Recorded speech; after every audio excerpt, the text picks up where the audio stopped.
הנה מה טוב ומה נעים, שבת אחים גם יחד.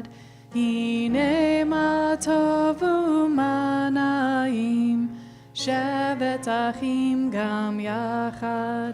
הנה מה טוב, הנה מה טוב. יא לה לה, יא לה לה לה לה לה לה. הנה מה טוב, הנה מה טוב.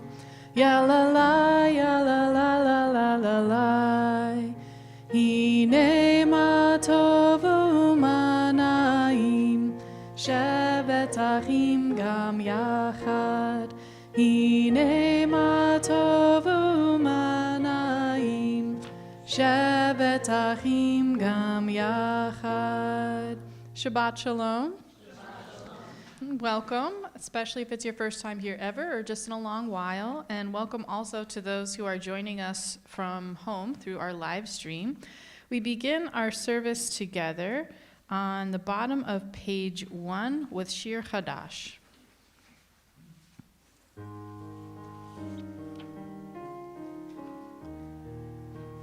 Shiru l'Adonai kol haaretz, Shiru l'Adonai shir chadash. Sing unto God all the earth a new song. I will sing unto God a new song. Sing unto God and we'll all sing along. All the earth a new song unto God. Shiru l'Adonai kol haaretz, Shiru l'Adonai shir chadash. And we continue on page 2. I'd like to invite up Isabel to light our Shabbat candles this week.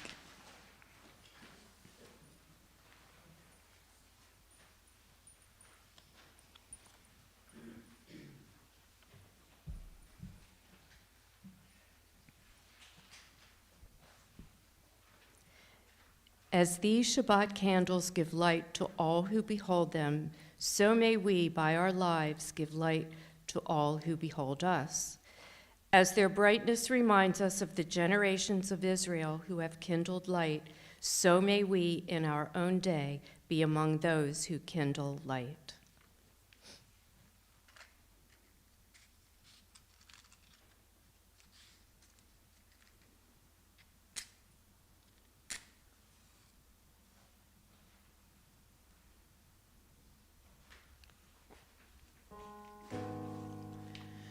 Baruch atah Adonai Eloheinu melech haolam, asher kitshanu b'mitzvotav v'tzivanu lehadlik ner shel Shabbat.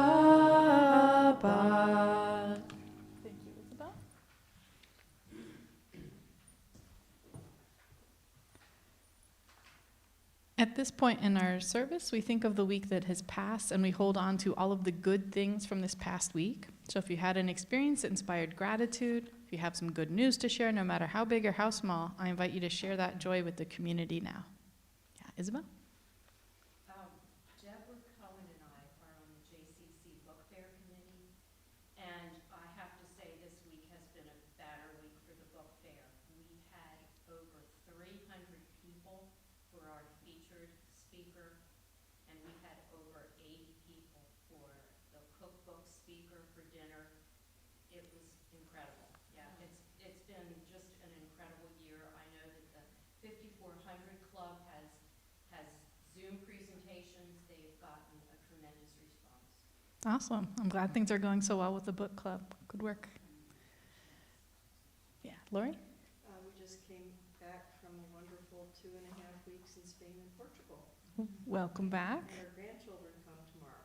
Oh, wonderful. What time? When can you sleep? Well, welcome back. And Ed? I just came back from a conference in Palm Springs, California. It was really nice weather there, and the conference was well, and almost back to normal with the jet lag going out there and then coming back. Welcome back. I also hope that your sleep goes well after all the travel. Yeah, Kathy? This is bragging a little bit. This is the time to brag, yes. Yeah. My grandson aced the math portion of the PSATs. So I'm proud of that. He didn't ace the verbal part, but that's something to work on. Yeah, that's good. So mazel tov. I'm glad that he did so well in the math section. Yeah, Robert? Well, this is my first time here. Thank you so much for having me. It's been beautiful and lovely so far. I wasn't planning on doing this, but if it's time to brag, I will. I'm celebrating a successful week at my music studio, which is in Midlothian. It's Robert Alexander Music Lessons. We just hosted Radford University's guitar ensemble and mariachi group. It went really well. A lot of people from the community came. So I'm hoping to do more stuff like that. I'm inspired that it went well and plan to continue doing more events in the future. Awesome. Glad to hear the event went well. Yeah, Fran? Well, my granddaughter just came in first in a really competitive speech, sort of not a contest exactly, but like a contest. And now they're looking for college for her. Mazel tov. So a lot of successful grandchildren, good travels, lots of blessings this week. So we thank God for all these blessings, including the blessing of simply being alive for this moment in time with the words of Shehechianu found at the bottom of page 2.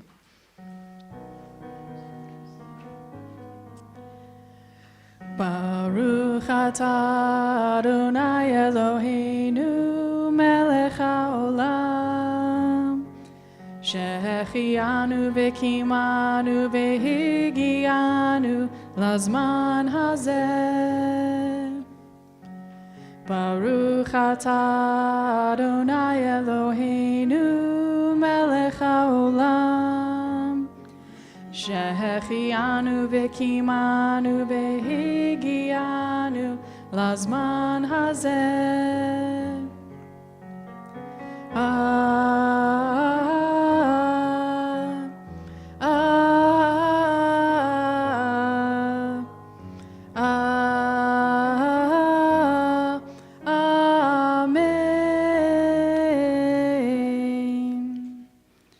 And we continue on page 4 with meditation 1. Teach me, O God, a blessing, a prayer, on the mystery of a withered leaf, on ripened fruit so fair, to breathe, to know, to hope, to despair. Teach my lips a blessing, a hymn of praise, as each morning and night you renew your days, lest my day be today as the one before, lest routine set my ways. And we turn back to page 3 for Lecha Dodi.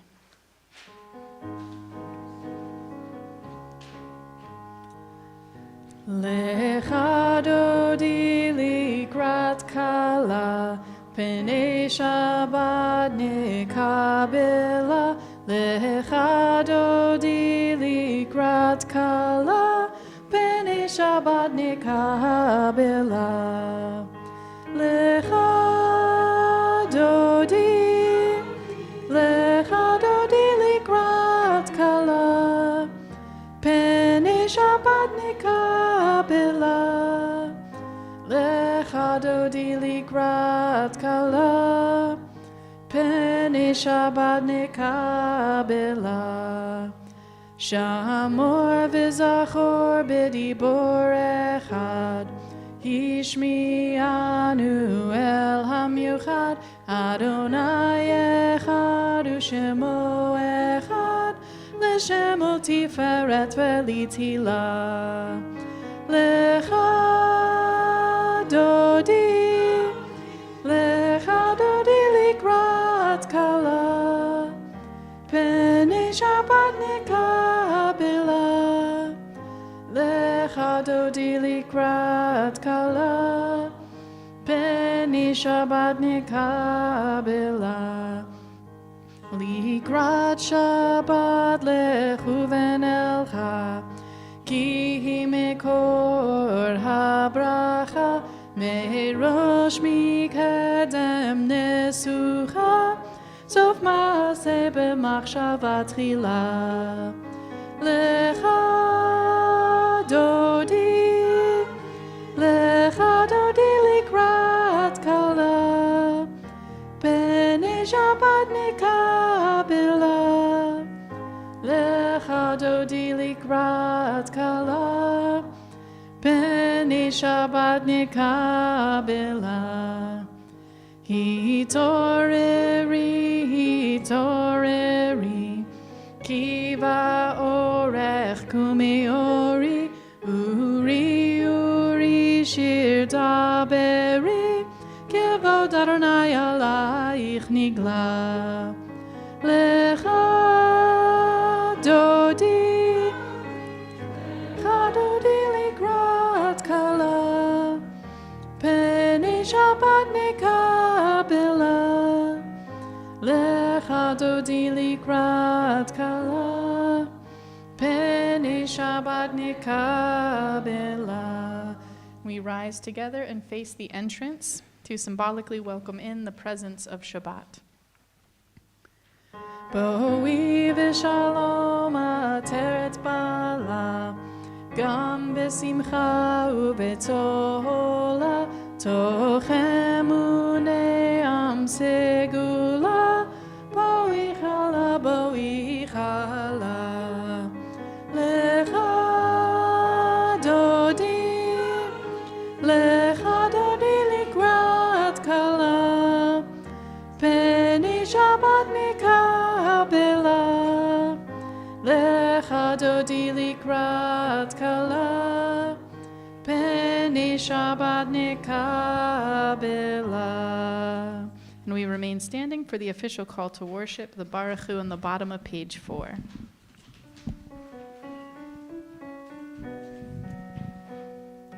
Ya la la la la la la la la, ya la la la la la la la la, ya la la la la la, ya la la la la la, ya la la la la la la la la, ya la la la la la, ya la la la la la, ya la la la la la la la la. Barechu et Adonai HaMevorach, Baruch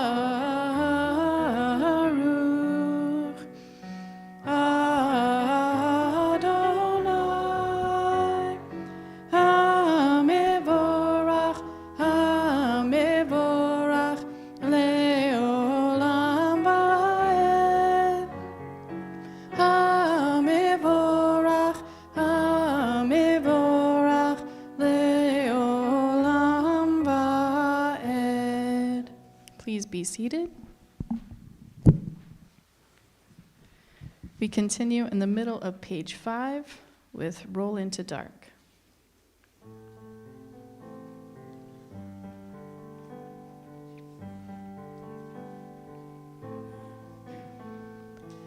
Roll into dark, roll into light. Night becomes day, day turns to night. Roll into dark, roll into light. Night becomes day, day turns to night. Borei yom v'layla, golel or mipnei choshech, golel or mipnei choshech, v'choshech mipnei or. Roll into dark, roll into light. Night becomes day, day turns to night. Roll into dark, roll into light. Night becomes day, day turns to night. Ahavat Olam. Wisdom and wonder, passion and instruction, story and symbol. All these things your Torah gives to us, and the more we devote ourselves to it, the more it grows and gives. What could be a truer token of your abiding love than this holiest of your works and the living language that gives it form? Baruch atah Adonai, Ohev Amo Yisrael. Please rise on page 6 for the Shema.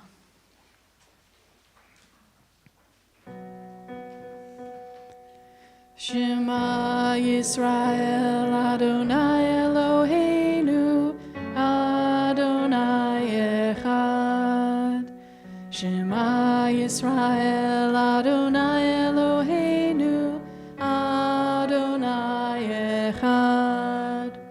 Shema Yisrael Adonai Eloheinu Adonai Echad. Shema Yisrael Adonai Eloheinu Adonai Echad. Baruch Shem Kevod Malchuto Le'olam Va'ed. Baruch Shem Kevod Malchuto Le'olam Va'ed. Shema Yisrael Adonai Eloheinu Adonai Echad. Shema Yisrael Adonai Eloheinu Adonai Echad. Please be seated.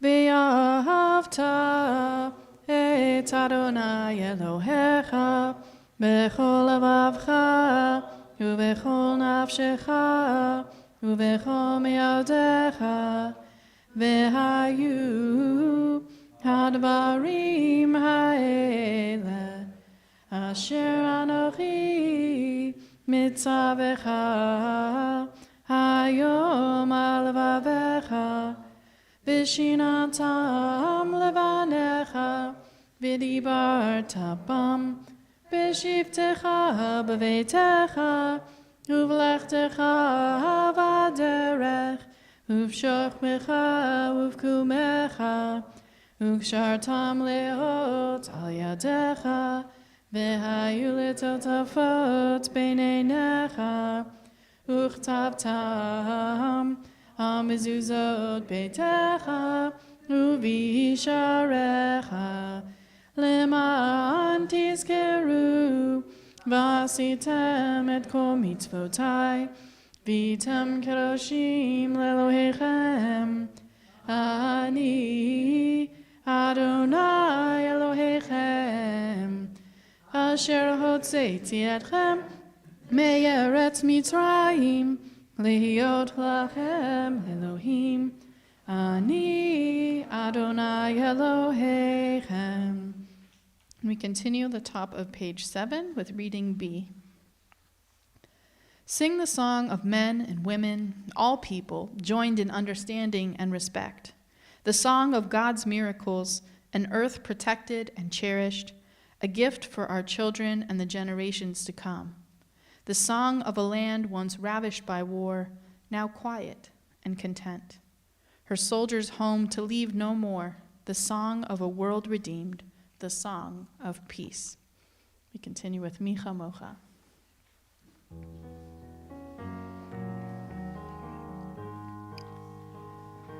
Ya la la la ya la la la ya la la ya la la la ya la la la la ya la la la la ya la la la ya la la ya la la la ya la la la la Micha mocha ba'elim Adonai Micha mocha nedar b'kodesh Nora tehilot osefele, Nora tehilot osefele. And let's continue together with the English Hashkivenu at the bottom of the page. Let there be love and understanding among us. Let peace and friendship be our shelter from life's storms. Adonai, help us to walk with good companions, to live with hope in our hearts and eternity in our thoughts, that we may lie down in peace and rise up, waiting to do your will. And we continue with the Shamru at the top of page 8. V'shamru v'nei Yisrael et ha-Shabbat, לעשות את השבת לדורותם ברית עולם. ושמרו בני ישראל את השבת, לעשות את השבת לדורותם ברית עולם. ביני ובין בני ישראל, אותי לעולם, אותי לעולם. ושמרו בני ישראל את השבת, לעשות את השבת לדורותם ברית עולם. כי ששת ימים עשה אדוני את השמיים ואת הארץ, ושמרו בני ישראל את השבת, לעשות את השבת לדורותם ברית עולם. וביום השביעי שבת וינפש, שבת וינפש, שבת וינפש. ושמרו בני ישראל את השבת, לעשות את השבת לדורותם ברית עולם. Reflection 1. Pray as if everything depended on God, but act as if everything depended on you. Those who rise from prayer, better persons, their prayers are answered. Please rise for our central prayer, the Amidah.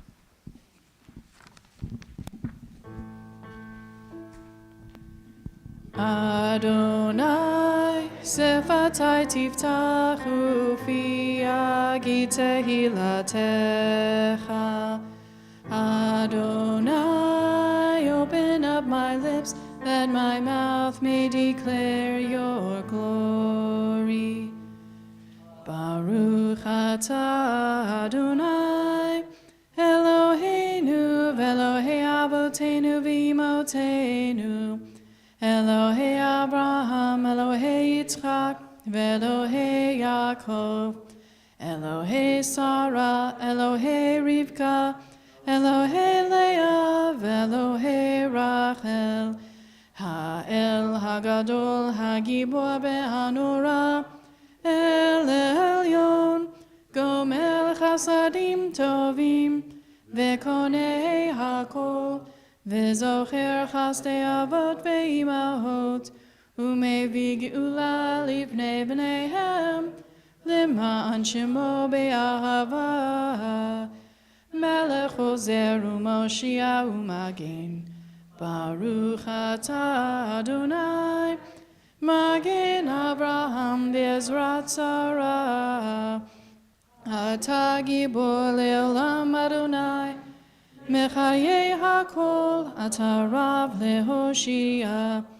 מכלכל חיים בחסד, מחיי הכל ברחמים רבים. סומך נופלים ורופא חולים, ומתיר אסורים, ומקיים אמונתו לשני עפר.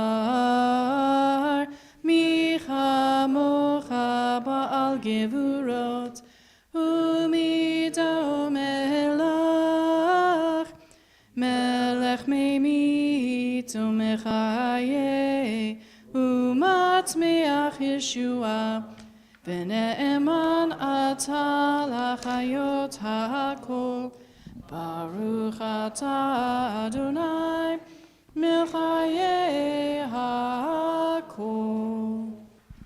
Please be seated.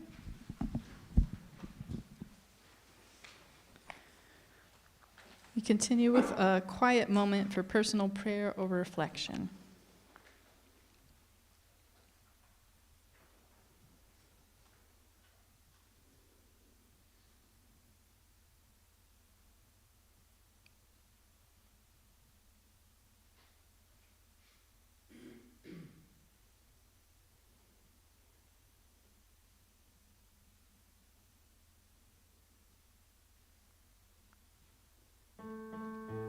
Page 10. Shalom Rav al Yisrael Amcha Tasim Leolam. Shalom Rav al Yisrael Amcha Tasim Leolam. Ki ata hu melech adon lechol hashalom. Ki ata hu melech adon lechol hashalom. Shalom Rav al Yisrael Amcha Tasim Leolam.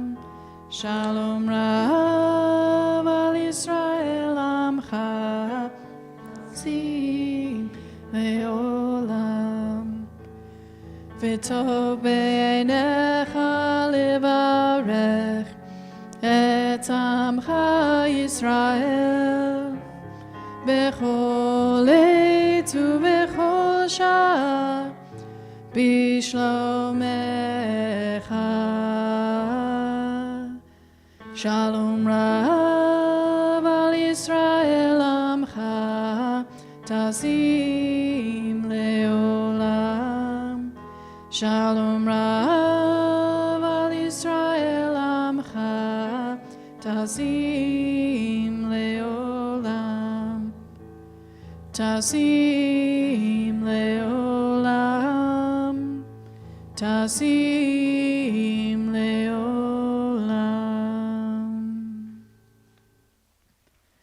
At this point in our service, we think of loved ones who are in need of healing.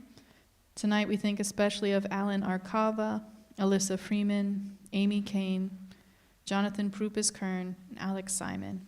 Are there other loved ones whose healing we wish to pray for tonight? Abby Stewart of Amy King.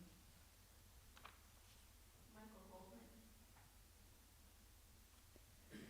With the power of community, we pray for their refuah shlema, their complete healing of body and or spirit, with the words of Misha Berach found at the top of page 13.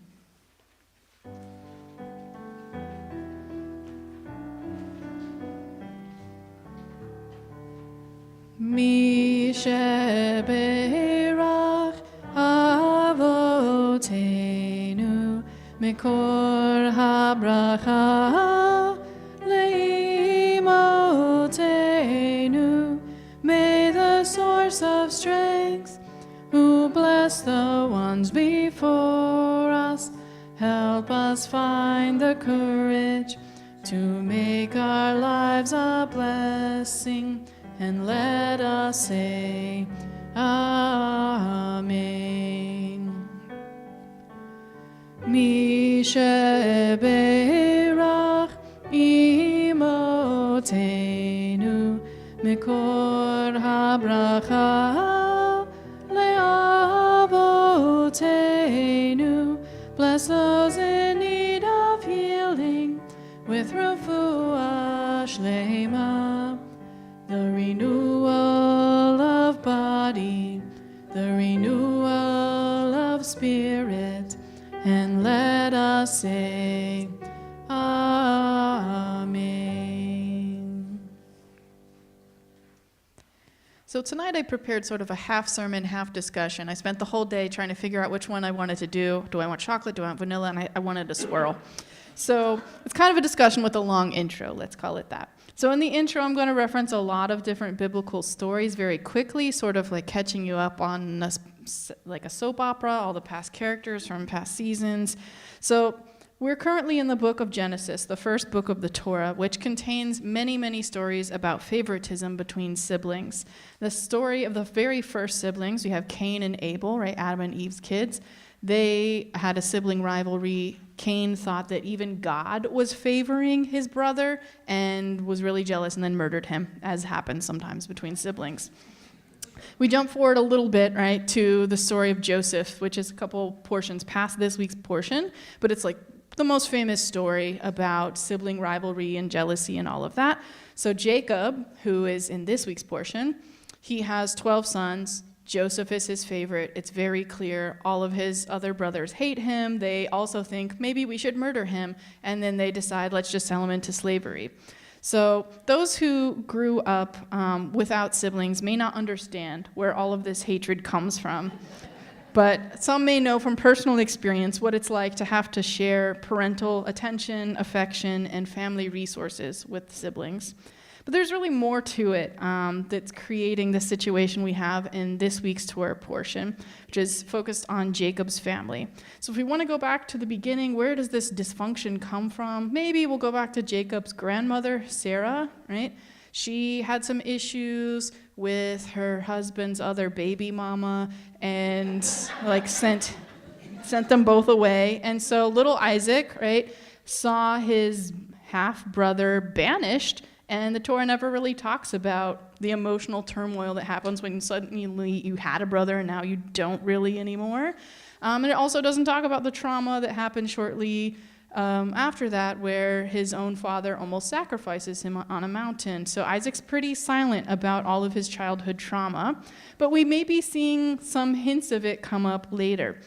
I found a really interesting commentary, and I wanted to do a whole sermon about that, but then decided not to. Which was from, I'm going to put a little bit of it in there because it's so good. I never thought about this. So Don Isaac Abarbanel, who is a 15th century commentator from Portugal, he says that Isaac was so traumatized by the whole almost being sacrificed by his father, where he felt like utterly helpless, that he later became really drawn to people who represented strength. And we see he married a very strong woman, Rebecca. She's got a strong personality. She knows how to get things done. And then he ends up favoring his son Esau, the hunter, right, who goes out, does strong, manly things, goes and gets him like delicious meat all the time. Whereas his wife Rebecca ends up favoring their other son, Jacob, who's a little scrawnier, indoorsy kid. So Abarbanel says it's because of Isaac's trauma, right, that where he felt like his dad wasn't really there to protect him when he needed that protection, that makes him so drawn to Esau that he finds that strength and protection later on in his son rather than his father. So very interesting psychological look from the 15th century. But it could be that Rebecca, is simply following a prophecy in the Torah. It says that the older son, and Esau's only a few moments older than his twin, that the older son's going to end up serving the younger son. So if you are familiar with the story in this week's Torah portion, Rebecca does a bit of manipulation to make sure that the younger son gets the blessing and the birthright and all of that, even though normally the birthright would go to the firstborn son, which should have been Esau. So why does she do that? Is it simply because she's trying to fulfill this prophecy from God, or does she secretly have a soft spot for the underdog in her heart?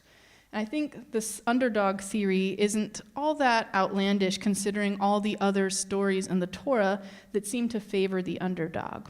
So we've got the story of Jacob and Esau, right? The younger brother who should have been, he's the underdog in the story. He ends up getting everything in the end.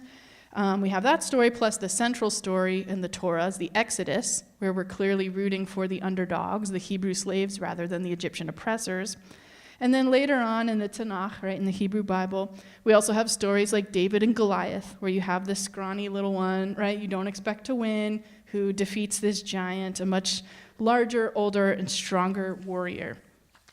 And then, of course, in 3 weeks, we're going to celebrate Hanukkah, where we tell a similar story of the Maccabees who managed to win a battle against the much larger and bigger, stronger Greek army.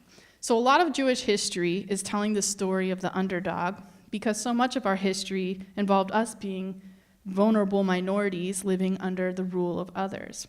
However, not every story in the Torah favors the underdog. We also find some biblical passages where the Israelites wield significant power, like when Joshua conquers Jericho. And over the years in Torah study, I've noticed when we come to those passages that are usually more militaristic, they can be really difficult for us to discuss as a group. We're so used to the underdog narrative that it can be really uncomfortable to explore the opposite dynamic. So keeping all of this context in mind, I want to switch to our discussion piece. And the first question in the discussion, and anyone can answer, there's no right or wrong answers, is do you find it personally easier to root for the underdog? Why or why not? Sorry, this is not like raise your hand. Yeah, it is raise your hand. And Terry, if you wouldn't mind passing the mic around. I'd love to. That way on the live stream they can hear us too. I think that you have to consider the position of the underdog and consider the position of the person who has more power, because simply being an underdog doesn't necessarily mean that you're more ethical or that what the point you're trying to get across is right. So I think you have to take a logical approach and not automatically decide to go with the underdog or with the oppressor. You have to objectively go through all of the different sides of it to make an informed decision. That's just my opinion. So in the past, I've always taken in underdogs, sometimes to my benefit, sometimes not, like in my life. So sometimes we might feel emotionally drawn to the underdog, right, and want to root for them, and it can help to take a step back and say, let's evaluate every bit of this, and maybe the underdog is the one we should be rooting for, and in some cases, maybe we've offered a little too much favoritism to the underdog. It depends on every particular situation. Any other thoughts? Yeah, Ed? I think the world has decided the Palestinians are the underdog, and that's rooting against Israel for the underdog, despite everything that's gone on. So we've had a shift in public perception, right? Closer to the Holocaust, Jewish people were seen as the underdog, right? You see people coming out of concentration camps. Most of the world said, okay, like, we understand this group to be the underdogs. And then over time, public opinion kind of shifted, right? And now, especially on social media and depending on which news you watch, it can feel like the Palestinians are seen as the underdogs. And sometimes we want to favor the underdogs, and sometimes we want to look at the situation.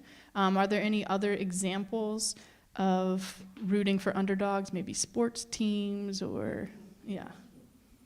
Unless it's the Colts. Yeah. Colts. Unless it's your football team that you're rooting for. I think sometimes people are just intrinsically drawn to the underdog because it makes you feel good knowing you can fix something, even if it's not the right thing to do. Because sometimes the underdog isn't the underdog, it's your perception of what is an underdog as well.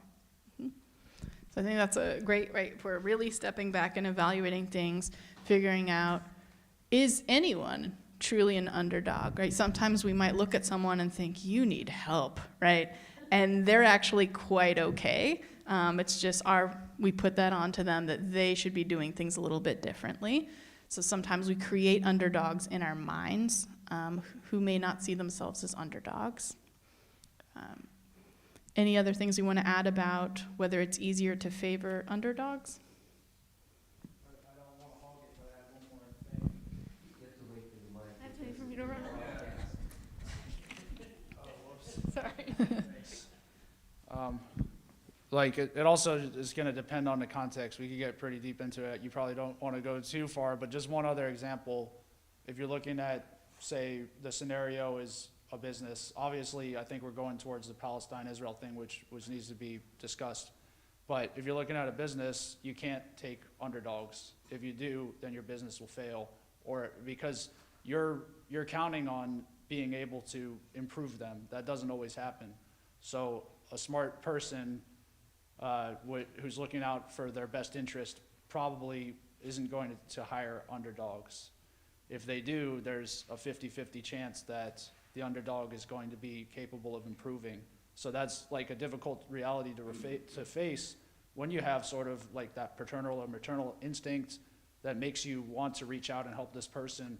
They may end up just being burdensome on you and you won't be able to help them. So those are all things that have to be considered, and it's a very difficult decision. So there are a lot of factors that go into our decision making. Sometimes we consider if someone's an underdog, and sometimes we'll say, okay, how many obstacles have they had to overcome? How many obstacles do they still have in front of them? And how likely are they to succeed in a particular situation? So sometimes if we're trying to make the world more just, we'd say, you know, this person had a lot of disadvantages.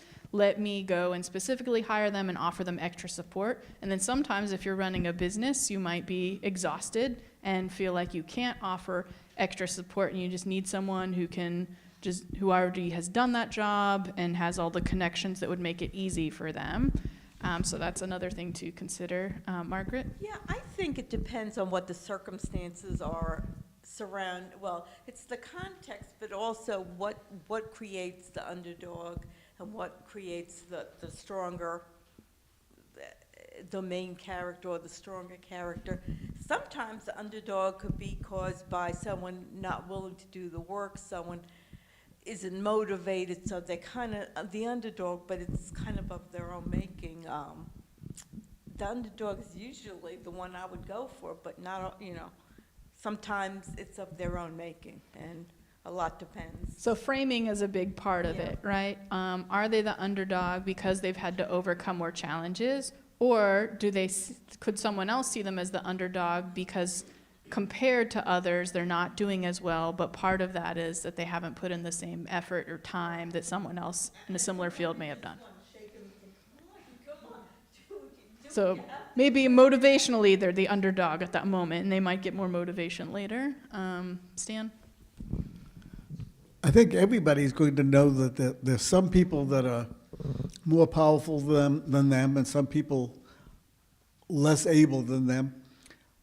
But I think that to some degree, how people respond to that is how they identify themselves. That if they see themselves as the underdog, maybe they will relate to the underdog character in a different way than if they see themselves as the stronger person, in which case they might, how they relate to both the underdog and the stronger person might be a reflection of how they see themselves in the world. Mm-hmm. So kind of getting back to the point Joanne made, like part of it's in our minds, right? Are we perceiving someone to be an underdog?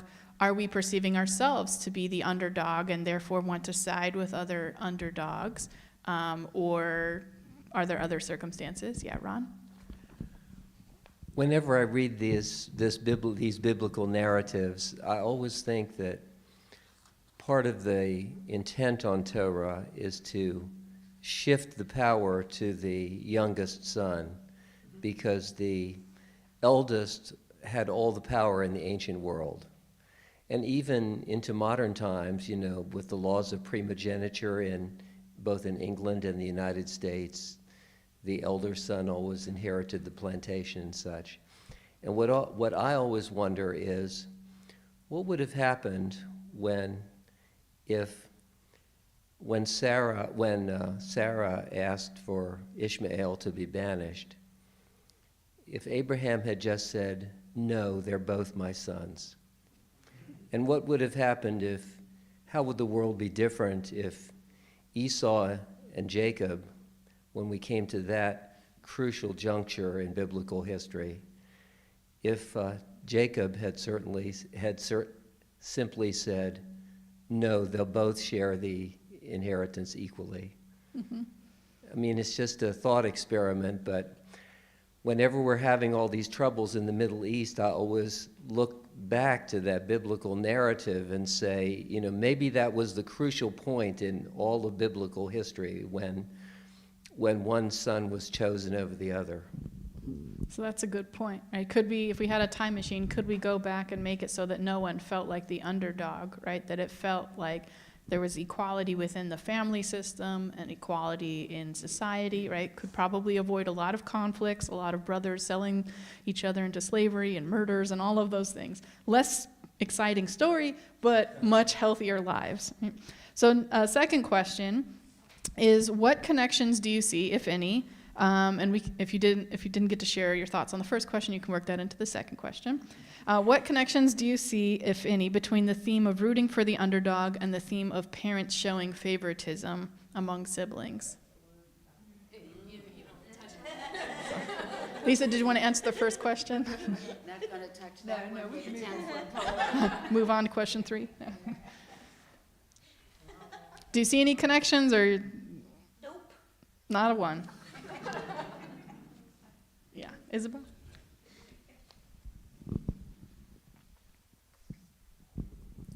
I think it depends on the parent. I don't think every parent would be rooting for the child that is the weaker child, or it just depends on the parent. And I think it's a psychological or a makeup of your personality that determines how you're going to view this as a parent. I don't really think there's like a hard and fast rule. Good. I always like the answer, it depends. Could be this, could be that. And kind of like Stan was saying, right? Depends on how you view yourself. Sometimes if a parent sees themselves as an underdog and they have 2 children and one looks like the underdog, they might favor the one that reminds them of themselves, or they might be harder on the child that reminds them of themselves and like, go be a football star, right? Do all the things that I couldn't do. So there's very different parental responses to different types of children. Yeah, Margaret? Yeah, I think, as being a parent, I think there's sometimes you view one child as an underdog, and as you go along, you realize they weren't really the underdog. You were being manipulated, and it was the other, and it was the other child was really the one, that got the short end of the stick. And what I used to do is just, they both got punched. I don't know. I mean, but honestly, that does happen sometimes. You view things one way, as life goes on, parents learn and parents see what's going on, and they just realize their views weren't quite on target. Mm-hmm.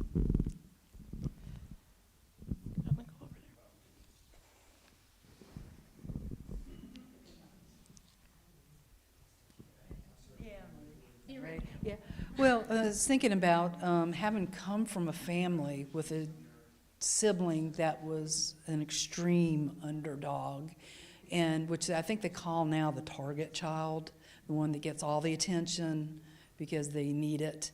And I, didn't quite, just till now that situation, causes the other children to become resentful of that.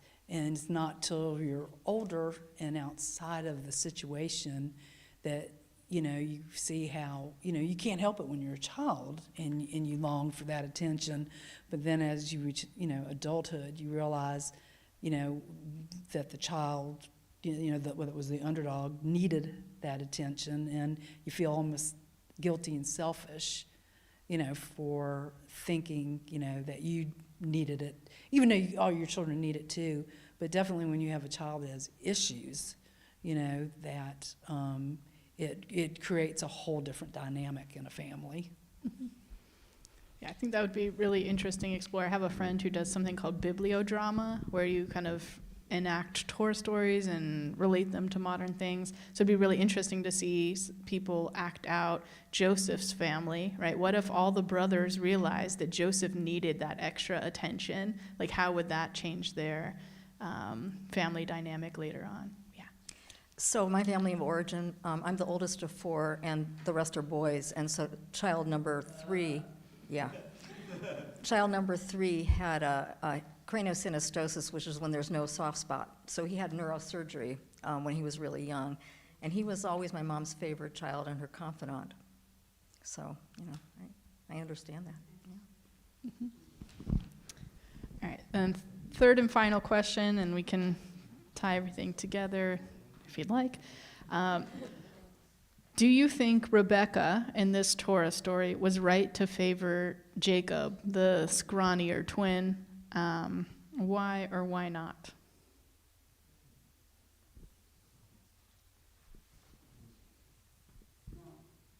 And just like, no. I think in any family. In any family, the parents have to be very careful to, even if they do, in their mind, favor one or another one. This one looks like me, this one it acts like me, therefore I'm going to, no. The dissension, the disruption, the whole mess, you just ruin lives. Even if you do favor one over the other, as a parent, your job is to not let anybody know that. So it's a big responsibility to be a parent, right? To hide those preferences. And you don't think that's a counterbalance to the father favoring Esau? I mean, if you've got the father favoring one kid and then the mother treats him equally, the one kid does become the favored. Then I include the father So he shouldn't have favored either. person rather than favor one Yeah, another, yeah. even if he does. Sometimes you do. Okay. Robert and Stan, and then. Thank you, Terry, for running all over the place. Yeah, getting your steps in. Cardio for today. Thank you for letting me share my thoughts with you. I've started recently rereading the Torah. I was out of this for a while. Like I did my bar mitzvah and did not go to synagogue after that, and I forgot a lot. So I haven't quite gotten back to the story with Rebecca yet. But just in general, like on this topic of, is it right to favor one child over another? I'm not a parent either, but I'm just speaking like my instinctive beliefs is that love for your children has to transcend the favoritism, because of course we're going to get along better with a child that's more like us. Like if you're a father and you're into sports, you got one athletic kid and one that's not, you're probably going to hang out with the one that's athletic more. But love has to transcend those activities that connect you, because love is something different. And I don't know what it is, but that's what I had to say. Joanne, you had your hand up? Do you want to stand? Yeah. You're getting your exercise today. Well, you know, no one is a tabula rasa. Everybody brings all the experiences to the situation. So someone else mentioned that someone might look at one of their children and say, this one looks like me, or this one's personality is like mine. But they also have situations where this child reminds me of my mother, or this child reminds me of my father, or this child reminds me of one of my siblings. And so there's all these things that are loaded into that. No one is ever like, okay, I'm going to be completely unbiased and look at this without anything except what's here right now, because there's never just what's here right now. There's always, you know, and if you're Jewish, you've got, 5,000 years worth of what you're bringing to the table.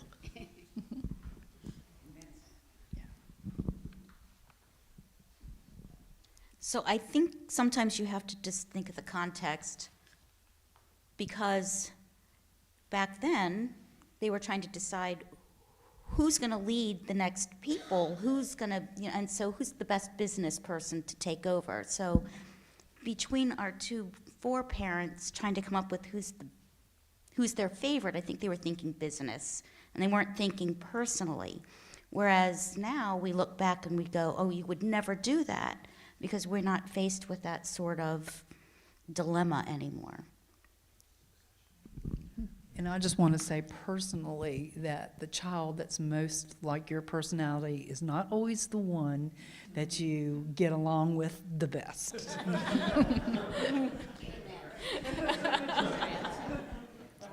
Yeah, very theoretical there, yeah. All right, any other thoughts you want to share before we conclude the discussion?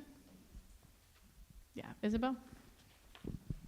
I guess it's a good thing now that it's a good thing now with laws of inheritance that it's not always the firstborn, that I think we've come a long way, at least legally. And it just makes it more equitable and, less arguments in families if it's done equitably. Mm-hmm. So we can challenge tradition sometimes and say, Yeah. you know what, maybe this might be an improvement on the old system. Let's have less fighting and more equity. Yeah, Ron?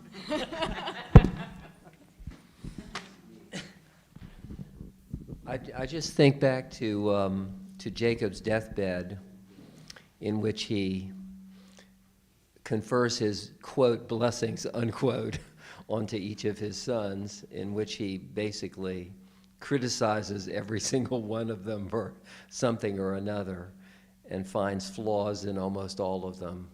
And so I just think it's, I'm not sure about the idea that they were always looking to the strongest leader for the next generation. I think it was just incredibly complex, just as life is today in those things. There are certain people who have certain strengths that are useful in one family that aren't so useful in another family or circumstance. Point. And when Rebecca receives her prophecy, she hears that both will become mighty nations, but they are trying to figure out which one's going to do best with this whole monotheism project. And it seems like Jacob's a little more oriented towards that, where Esau's just happy to do what others do, go out hunting. If there's idols to worship, you do that sometimes too, right? So they had to make their decision based on that. So thank you all for sharing your thoughts on these questions. Before we continue our service, I'd like to invite Terry back up. We'll just keep her walking all night to share some announcements. Thank you. Certainly got my steps in. Okay, so Shabbat Shalom, everyone. It's nice to see everyone, visit with everyone just a little bit, and welcome to everyone who is watching at home. Thank you, Patricia, for the beautiful music. Thank you, Rabbi. So we have a lot of stuff going on as usual. Tomorrow you can choose between Torah study and a day of working at the Woodland Cemetery, which is an African American cemetery, which they are cleaning up and helping to restore. Alex and I will be there. I hope that some of you will join us. It's a great project. It's something that we've done several times, and it's always very gratifying to be there. On Sunday at 1 p.m. in the afternoon is Real Theology, and the movie is Follow Me. And then coming up after Thanksgiving and into December, on December 3rd, right after religious school, like 12:31, you have the brisket kugel cook-off. They are not competing against each other, but we'll get to eat a lot of really good brisket and a lot of really good kugel. It's $15 a person if in advance. I think it's more at the door. And then also keep in mind that there is New Year's Eve event. There'll be a band, there'll be food, and so look and make sure you check the email to buy tickets for that.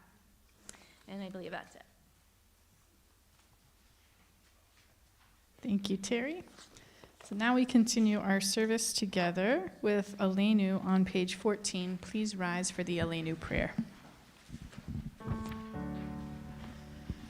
Aleinu leshabeach ladon hakol, latet גדולה ליוצא בראשית, שלא עשנו כגויי הארצות, ולא שמנו כמשפחות האדמה, שלא שם חלקנו כהם, וגורלנו ככל המונם, ואנחנו קוראים ומשתחווים ומודים לפני מלך מלכי המלכים, הקדוש ברוך הוא. ונאמר, והיה אדוני למלך על כל הארץ, ביום ההוא, ביום ההוא, יהיה אדוני אחד, ושמו, ושמו, ושמו אחד. At this point in our service, we think of loved ones who have passed away recently or at this time in years past. Tonight we remember with love Gina Moss, wife of Josh Moss, the yardsites of Johnny Baker, great uncle of Sarah Foote, Warren Brooks, uncle of Selena Geider, Jeff Galston, longtime member of ORME, Lottie Halberstadt, grandmother of Lisa Halberstadt, Nancy Kraft, friend of Sarah Foote, Judith Lanke, mother of Beth Meixner, Gail Petroff Lepeau, sister of Marilyn Harris, Lee Mark Gordon Woolman, father of Alex Woolman, and Edward Zuckerberman, grandfather of Beth Meixner. Are there other loved ones we wish to remember tonight?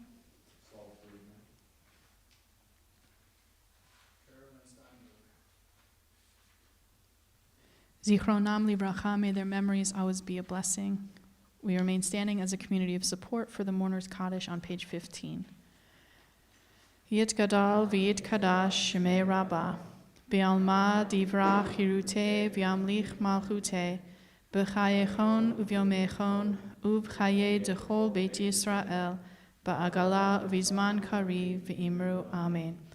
Yehe shmei rabbah mivarach le'olam elomei almaya, Yitbarach v'yishtabach v'yitpa'ar v'yitromam v'yitnaseh, v'yithadar v'yitalev v'yithalal shemei dekudesha brichu, le'ela mikol birchata v'shirata, tushbechata v'nechamata, da'amiran be'alma v'imru amen. Yehe shlama rabba min shemaya, v'chayim alenu v'al kol Yisrael v'imru amen. Oseh shalom bimromav, Hu Ya'aseh Shalom, Aleinu v'al Kol Yisrael v'imru Amen. May the source of peace send peace to all who mourn, and may we be a source of comfort for all who are bereaved, and let us say Amen. Please be seated. We conclude our service tonight in the middle of page 16 with Lo Yisa Goy.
Thank you again, Patricia. If everyone could please return your services to the table near the entrance and join us in the back for Kiddush and Motzi, that would be great. Shabbat Shalom.